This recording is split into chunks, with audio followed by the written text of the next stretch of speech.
saya sampaikan, nggak terasa 8:30. Jika ada ibu-ibu atau bapak-bapak atau teman-teman yang ingin bertanya, saya kembalikan lagi kepada Teh Firda. Silahkan ya, Teh. Masya Allah, baik. Terima kasih banyak Ustazah untuk ilmu-ilmunya yang udah dibagikan juga. Dan di sini kita open untuk bertanya ya, Ya, bapak-bapak atau ibu-ibu atau kakak-kakak semua. Bisa di kolom chat ataupun raise hand nih. Mumpung bisa langsung ada Ustazah juga bisa langsung ngobrol, sharing iya, terkait insya Allah. tema hari ini. Saya boleh Mbak Eh Firda? siapa yang open mic tadi? Bu, Bu, ya. Langsung ya, Bismillah. Assalamualaikum Ustazah. Waalaikumsalam, Bu Indri. Iya. Masya Allah ya, dapat pencerahan yang banyak gitu malam hari ini.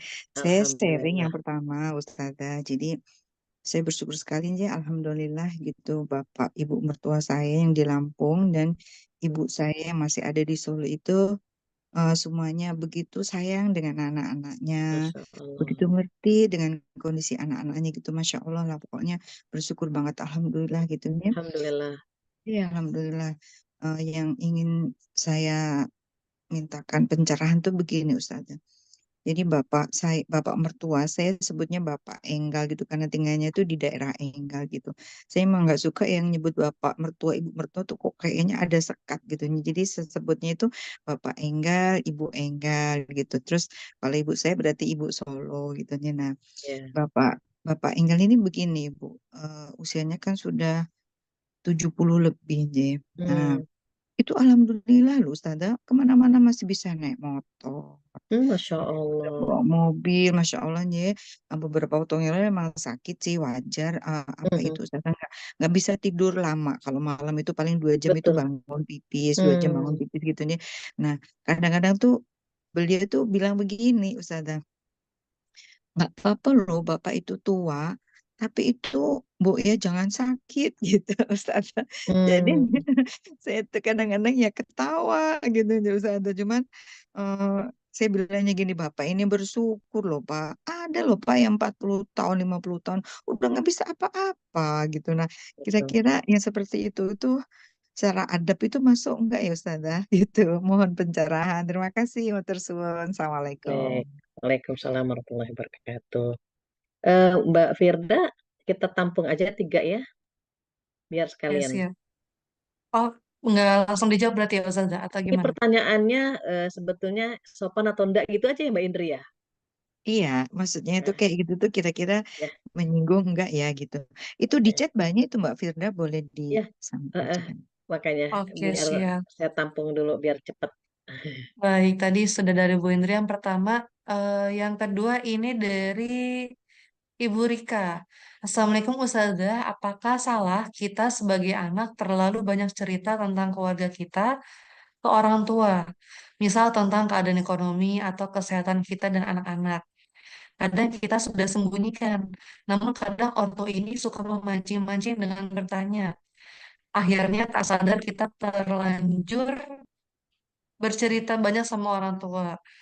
Jadi gimana ya tanggapan atau sarannya Ustazah? Apakah ini salah gitu ya kalau merujuk dari pertanyaannya? Dari ini dari Bu Rika. Hmm. Terus dari Mbak Suci. Maaf mau Mhm. tanya yang kedua cara untuk menjaga kesehatan mental tadi apa ya Ustazah? Karena tadi terlewat mencatat karena sempat koneksinya putus-putus. Oke, tiga dulu ya Ustazah tadi ya. Oke, Ya, boleh baik, bisa langsung dijawab Ustazah. baik. Pertama Mbak Indri terkait Bapak mertua yang sudah umur 70 gitu ya. Kemudian sehat, masih naik motor, masih naik mobil. Ya, sebetulnya harapan dia pengen sehat wajar ya. Maksudnya ya Bapak nggak apa-apa tua, yang penting jangan sakit gitu kan. Sebenarnya itu harapan dia. Mungkin hampir semua orang tua pengennya sehat. Hampir semua kita bahkan ya pengennya sehat. Takut kalau ada info fulan sakit gitu kan kita aduh aduh mudah-mudahan kita sehat. Makanya tadi ada istilah memantaskan diri, istilahnya tahu diri dan seterusnya agar kita bisa mengkonsumsi makanan yang baik-baik saja. Terus kalau kita mengingatkan tentang bersyukur, ya nggak apa-apa. paling mengelola kata aja ya, mengelola kata kepada orang tua tuh enaknya bagaimana biar dia tidak tersinggung gitu ya. Kita bilang, Bapak Masya Allah masih sehat, nanti kira-kira saya bisa seperti Bapak atau enggak, kayak gitu. Alhamdulillah ya Pak, mudah-mudahan tambah sehat, kita semuanya tambah dekat dengan Allah. Sebetulnya tujuannya sama, motivasinya sama, memperbanyak syukur. Terkadang cara menyampaikannya yang kita khawatirkan gitu ya. Insya Allah kalau masih baik-baik saja, tidak menyinggung perasaan orang tua, nggak ada masalah. Terkadang memang orang tua perlu diingatkan rasa syukur gitu ya, rasa sabar. Tapi kalau ternyata qadarullah diberikan penyakit, kita yakinkan diri juga bahwa penyakit ini merupakan penggugur dosa-dosa gitu ya. Agar ketika sakit ya nggak terlalu panik gitu, nggak terlalu panik karena apa? Oh sakit tuh biasa, karena memang mungkin teguran dari Allah dalam artian teguran di sini ampunan ya, ampunan dari Allah. Kenapa dulu para sahabat juga kalau demam 1 hari itu kan menggugurkan dosa 1 tahun. Makanya para sahabat ya happy, artinya senang-senang aja, bersyukur ya. Pada saat diberikan penyakit mereka bersyukur karena tahu penyakit itu menggugurkan dosa-dosa. Jadi diingatkan dua-duanya, bersyukur dengan kesehatan yang ada, bersabar dengan penyakit yang mungkin suatu saat akan menimpa kita semua atau menimpa orang tua kita, tetapi diingatkan bahwa sakit pun menggugurkan dosa-dosa. Demikian wallahu a'lam. Insyaallah nggak ada yang, apa, menyinggung perasaan orang tua ya, insyaallah. Terima Kemudian yang kasih Ustazah. sama-sama. Kemudian yang kedua Mbak Rika gitu ya, bagaimana kalau kita cerita sama orang tua? Orang tua itu paling kepo dengan kondisi kita. Orang tua tuh pasti nanya ini, nanya itu, nanya ini, nanya itu. Terus gimana? Kita cerita yang baik-baik saja. Cerita yang enak-enak saja. Waktu kita sakit, waktu anak sakit jangan cerita. Nanti ceritanya kapan? Ketika mereka sembuh. "Nak, bagaimana sehat, Nak?" "Sehat, anak-anak sehat." Cuma pilek aja gitu misalnya. Cuma batuk aja, bagaimana ceritanya itu dibuat ringan gitu. Kenapa? Karena kalau, anak itu kan kasih sayangnya sepanjang galah. Kalau orang tua itu kasih sayangnya sepanjang jalan. Dia itu nggak akan pernah berhenti memikirkan kita, memikirkan anak kita, memikirkan cucu kita bahkan gitu. Kenapa memang kasih sayangnya sepanjang galah. Tetapi kita perlu memanage cerita, perlu mengelola cerita, bagaimana even ceritanya nggak enak, tetapi kitanya happy gitu. Biasa emang lagi musim atau, cuma batuk aja gitu. Beda kan kalau misalnya mana batuk, mana demam, aduh Masya Allah mana beda kan gitu. Sama halnya kalau kita mendengarkan, cerita anak-anak kita gitu ya, sama kan kalau misalnya kalau saya suka membalik kondisinya. Kalau saya mau cerita ke orang tua, kira-kira nih orang tua nanti menanggapinya bagaimana? Sebagaimana kalau saya mendengarkan anak-anak cerita gitu. Jadi kalau dengar anak cerita, aduh, nah gitu berarti saya tidak akan pernah cerita kepada orang tua sebagaimana, kita nggak mau kalau anak-anak kita cerita yang sedih-sedih saja. Makanya alhamdulillah, karena kita selalu cerita sama orang tua yang enak-enak, anak-anak pun akan mengikuti kita, ceritanya yang enak-enak saja. Nanti kalau sudah sembuh, baru cerita. Kemarin sebetulnya anak Abang masuk rumah sakit, misalnya gitu. Kalaupun cerita cuma mohon doa gitu, mohon doa, misalnya, anak lagi di rumah sakit, tetapi tidak didramatisir gitu ya, tidak dibuat ceritanya itu membuat orang tua atau neneknya takut atau khawatir gitu. Jadi yang cerita atau minimal seimbang lah, minimal seimbang antara berita baik dengan berita yang kurang baik, minimal itu seimbang.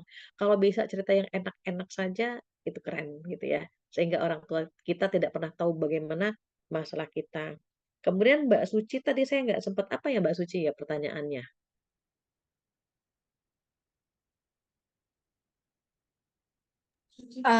Ini Ustazah ingin minta diulang kembali untuk Oh, yang kedua cara untuk menjaga kesehatan mental tadi Ustazah. Karena tadi ada memang beberapa poin ya Ustazah yang tadi Ustazah sempat sharing juga. Oh iya, menjaga kesehatan mental itu yang pertama ibadah ya, perbanyak ibadah. Kemudian yang kedua itu pendampingan ya, biar bisa mengelola hati, agar bisa sabar, bisa ikhlas, itu anak-anak mendampingi orang tua. Yang ketiga dukungan sosial dan keluarga. Jadi, di-support ya, support gitu ya, eee, didoakan, dihibur gitu. Biarkan mereka misalnya menyaksikan ya, nenek kakeknya menyaksikan anak cucu yang soleh solehah gitu, itu menyenangkan buat dia. Kemudian yang keempat, berkumpul dengan komunitas yang kondusif, hadir di pengajian gitu, ajak ke, tempat-tempat yang bisa menyenangkan dia gitu ya. Kalau ada komunitas lebih baik, itu entah itu komunitas senam, komunitas, travelling mungkin, atau komunitas olahraga, komunitas renang dan seterusnya. Baru yang terakhir menyiapkan bekal masa tua, baik bekal di dunia maupun bekal di akhirat. Demikian, apa, persiapan ya atau menjaga kesehatan mental dengan cara yang 5 tadi yang sudah saya sampaikan, begitu. Ada Masya lagi, Allah. Neng? Ada nih Ustazah. Terima kasih nih untuk pertanyaannya untuk Mbak Indri, Mbak Suci, Mhm, sama satu lagi Barika tadi siapa? Mbak Rika Barika, ya. Oke. ya. Terima kasih. Ini kita lanjut ke ada beberapa pertanyaan lagi nih Ustazah. Iya, ada yang raise hand, Mbak Yumsi. Mbak Yumsi, boleh Mbak Yumsi langsung open mic? Silakan. Baik, terima kasih Ustazah Mbak Firda. Kalau suara saya kurang jelas, mohon disampaikan soalnya lagi hujan. Oh Oke, iya, jelas, Neng Yumsi.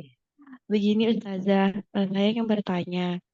Qadarullah orang tua saya sudah tidak ada kedua-duanya. Dan saya ketika umur 4 tahun sudah wafat dan ibu saya ketika kuliah semester 5 kalau tidak salah. Itu sudah tidak ada. Innalillahi wa inna ilaihi Jadi bagaimana caranya kami sebagai anak begitu ya Ustazah agar tetap dapat berbakti kepada orang tua walaupun orang tuanya sudah tidak ada begitu Ustazah. Terima kasih Ustazah. Baik. Kedua, Mbak Firda. Oke, untuk pertanyaan kedua, tadi dari Mbak Yumsi, sekarang kita ke Pak Irwan. Baik. Bagaimana menjaga kesehatan mental bagi orang tua yang punya anak berkebutuhan khusus, apalagi bagi ibu yang setiap hari menghadapi sendiri anaknya karena ayah kerja di luar pulau. Hmm, Oke, kita pertanyaan tiga ya Ustazah. iya. Ini pertanyaan ketiga, ini sebenarnya ada yang chat admin nih, mungkin dari nomor admin. Mhm. Ustazah mau tanya, bagaimana menghadapi orang tua yang dingin, tidak pernah menanyakan kabar cucunya atau kabar anaknya juga. Mhm. Sebagai anak sudah coba untuk membuka komunikasi, untuk menanyakan kabar, tetapi tidak ada respon dan jika dikunjungi juga biasa aja. Mungkin dari Hmm. situ saja sudah. Baik. Ini yang Silakan. ketiga dari siapa ya, Neng? Dari hamba Allah, karena tadi Oke. ngechatnya di WA. Baik, siap. Siap. Iya, Mbak Yumsi, ketika orang tua tidak ada. Abang ada kan ya? Abang ada, kakak ada? Ada Ustazah. Ada.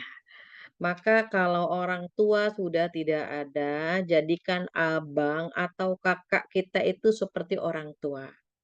Orang tua kita akan seneng banget kalau anak-anaknya akur, anak-anaknya saling menghargai, saling menghormati gitu ya. Maka kalau kita nggak ada orang tua, jadikan abang kita sebagai ayah, jadikan kakak kita sebagai ibu kita dalam meminta pendapat gitu, dalam menghormati gitu ya. Kalau ada rezeki boleh berikan kepada mereka sebagai penghormatan karena mereka kita tuakan gitu. Lantas bagaimana kalau kita ingin jadi anak yang berbakti? Orang tua yang sudah meninggal itu tidak bisa menambah amal, maka kita yang hidup harus menambah amal orang tua kita. Caranya bagaimana? Yang pertama dengan doa. Doakan orang tua. Doanya apa? Robbil firli wali walidayya warhamhuma kama rabbayani shaghira. Orang tua itu bisa bangkit dari kuburnya dengan terkaget-kaget karena dosanya terhapus. Ketika bertanya kepada Allah Subhanahu wa taala, "Ya Allah, aku tidak punya amal istimewa. Bagaimana dosa-dosaku habis ya Allah?" Apa jawaban Allah?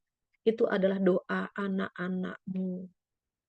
Doa anak-anakmu yang selalu memohon ampun kepadaku, agar dosanya dan dosa orang tuanya diampuni. Maka karena anakmu yang meminta, aku tidak bisa menolaknya. Maka doakan orang tua yang sudah tiada. Itu pertama dengan doa. Yang kedua, bisa jadi dengan sedekah. Pahalanya diniatkan untuk orang tua. Agar orang tua kita mendapatkan tambahan pahala. Bisa sedekah, bisa baca Quran, bisa umroh. Apapun yang kita lakukan itu, pertama buat kita, katakanlah kita umroh. Umroh buat diri kita sendiri, umroh yang kedua niatnya buat orang tua kita, biar orang tua kita mendapatkan pahala umroh. Atau kita kurban. Kita kurban pahalanya atas nama orang tua kita. Begitu seterusnya. Karena orang tua kita sudah tidak bisa menambah amalnya. Maka kita yang hidup tambah amal orang tua kita agar ternyata itu bukti betapa kita menjadi anak yang berbakti. Jadi Mbak Yumsi bisa ya menambah amal orang tua gitu ya, agar nanti orang tua itu timbangannya berat, amalnya banyak. Ternyata dari siapa? Dari anak yang soleh-solehah. Itu kan dalam hadis Rasulullah Shallallahu Alaihi Wasallam gitu ya. Sesungguhnya anak apa? Sesungguhnya Bani Adam itu kalau udah meninggal kan terputus semua. Kecuali apa? 3 hal kan, sedekah jariyah, ilmu yang bermanfaat, dan anak-anak yang soleh yang mendoakan orang tuanya. Begitu ya, terkait dengan berbakti. Pak Irwan, bagaimana anak yang punya kebutuhan khusus, sementara suami jauh, istri lelah sendiri, mentalnya bagaimana gitu ya. Ketika ini saya cerita sedikit, mungkin bisa menguatkan mental sedikit gitu ya. Ketika saya masih kuliah di Pakistan, saya pernah melihat tayangan televisi yang begitu luar biasa buat saya. Ada seorang ibu cerita bagaimana ketika dia diberikan anak yang punya kebutuhan khusus. Dia punya anak 3, saya lupa anak berapa, yang jelas salah satunya punya kebutuhan khusus gitu. Dia nangis, dia sedih gitu ya. Kenapa sih Allah nitipin gitu anak yang punya kebutuhan khusus kepada saya? Dia sedang sedih-sedihnya, sedang nangis gitu ya. Tiba-tiba datang suami istri membawa 3 anaknya yang punya kebutuhan khusus. Jadi kalau dia punya anak 1 kebutuhan khusus gitu, dia tuh nangis gitu ya. Tapi ketika dia melihat ada pasangan muda, suami istri ketawa, ngobrol berdua gitu ya. Tetapi ternyata 3 anaknya punya kebutuhan khusus. Maka akhirnya bertanya ibu ini, "Bapak dan Ibu bagaimana?" gitu. "Kok masih bisa tersenyum? Kok masih bisa tertawa dengan memiliki anak yang punya kebutuhan khusus semua?" gitu. Saya satu saja saya sudah sedih gitu ya. Ini ibu ini luar biasa, ini luar biasa menurut saya ibu ini. Apa jawab ibu ini? "Alhamdulillah," katanya, "kalau ibu merasakan anak yang normal. Saya tidak merasakan punya anak normal. Tapi alhamdulillah dari sekian ibu gitu, yang dipilih sama Allah tuh saya gitu. Itu saya langsung nangis gitu ya. Dari sekian ibu yang dipilih sama Allah tuh saya, punya 3 anak, punya kebutuhan khusus. Kalau ibu punya anak 1, ibu dipilih sama Allah. Kalau saya punya 3, seluruhnya anak punya kebutuhan khusus, itu karena Allah yang milih saya gitu. Masa dipilih sama Allah nangis gitu. Masa dipilih sama Allah protes, masa dipilih Allah gitu ya. Itu saya bilang, "Masya Allah." Itu kita sedang dirantau dengan kondisi anak masih kecil-kecil dan itu sehat gitu. Saya waktu di Pakistan, anak saya kecil-kecil 3. Jadi lelah saya tuh langsung berkurang gitu. Ya Allah, ternyata ada seorang ibu yang punya 3 anak kebutuhan khusus, tapi dia masih bisa tersenyum, tapi dia masih bisa apa, masih bisa bahagia gitu. Kenapa? Allah milih saya. Itu kalimat Allah milih saya, itu yang luar biasa gitu. Jadi seandainya, Pak Irwan tahu, oh dikasih anak punya kebutuhan khusus, minimal Bapak tidak membiarkan istri capek sendiri. Jangan biarkan istri stres sendiri, gitu. Ada komunikasi via telepon atau ketika pulang ke rumah di-handle lah anak-anak begitu. Artinya orang tua terutama ibu itu ada lelahnya, ada capeknya, ada stresnya. Tetapi kalau misalnya dia didampingi, mohon maaf, suami ndak ada, mungkin ada asisten rumah tangga, ART yang mendampingi, atau ada orang terdekat yang bisa mendampingi, jangan sendirian. Dia udah capek ngurus anak, capek ngurusin rumah tangga, apalagi kalau ditambah dengan capek fisik. Jadi bisa ada pendampingan, entah ibu kandung atau adik kakaknya mendampingi dia. Intinya ada yang menguatkan, ada yang menemani, ada yang bisa tukar pikiran, dia bisa curhat, dia bisa mengeluarkan keluh kesahnya. Kalau enggak, khawatir juga gitu. Dia mentalnya khawatir nggak sanggup gitu ya. Maka sering-sering ditelepon, sering-sering dihibur, ya syukur-syukur sering-sering dikasih bonus juga gitu ya. Bonus perhatian, bonus transferan sebagai hadiah-hadiah kecil buat istri yang sudah merawat anak yang punya kebutuhan khusus. Demikian Pak Irwan. Dan pertanyaan ketiga ini bagaimana kalau ada orang tua yang dingin? Biasanya umumnya jika orang tua itu introvert ya, introvert dia sebetulnya sayang sama anak-anaknya tetapi tidak bisa mengekspresikan begitu. Kalau orang tua yang ekstrovert itu biasanya dia ekspresif, dia seneng, dia em, apa, dia menyambut anak gitu. Jadi anak bunda datang, dia memang ekspresif, dia ekstrovert. Tapi yang introvert dia ingin begitu, tapi nggak bisa gitu. Tapi sebenarnya dia sayang sama anak-anaknya, dia sayang sama cucunya, tapi dia tidak bisa gitu, tidak bisa. Itu uniknya manusia yang diciptakan oleh Allah Subhanahu wa taala. Terus bagaimana kita yang merasakan kok dingin ya orang tua kita, kok dingin ya sama anak-anak kita, kok oma opanya kok dingin gitu ya sama cucu nggak pernah ini nggak pernah itu gitu ya. Maka kita yang pertama memberikan kehangatan untuk orang tua kita yang dingin tadi. Kita peluk, kita cium. Ketika kita datang kita yang ekspresif. Kenapa? Yang muda ngalah sama yang tua. Kan mereka orang tua kita kan anaknya ngalah aja. Coba kita sampaikan, kita kita ekspresifkan ya, kita pakai ekspresi gitu. Sayangnya kita itu kita pakai ekspresi, perhatian kita sama dia pakai ekspresi, dia butuh latihan. Butuh latihan. Boleh jadi karena dia memang tidak terbiasa dengan itu. Sebetulnya dia sayang gitu. Contoh ada orang tua yang tidak biasa mencium anak, tidak biasa mencium cucu gitu ya. Tetapi ada yang terbiasa mencium anak cucunya. Kenapa? Boleh jadi dulunya dia tidak pernah dibiasakan oleh orang tuanya. Jadi, misalnya mohon maaf, dia nggak pernah dicium sama ayah ibunya gitu. Dia tidak pernah melihat, tidak pernah merasakan enaknya dipeluk, enaknya dicium, dia belum merasakan gitu. Maka kita sebagai anak agar mendapatkan kehangatan, kita yang meluk orang tua, yang cium orang tua, yang bisa mengekspresikan rasa ke orang tua.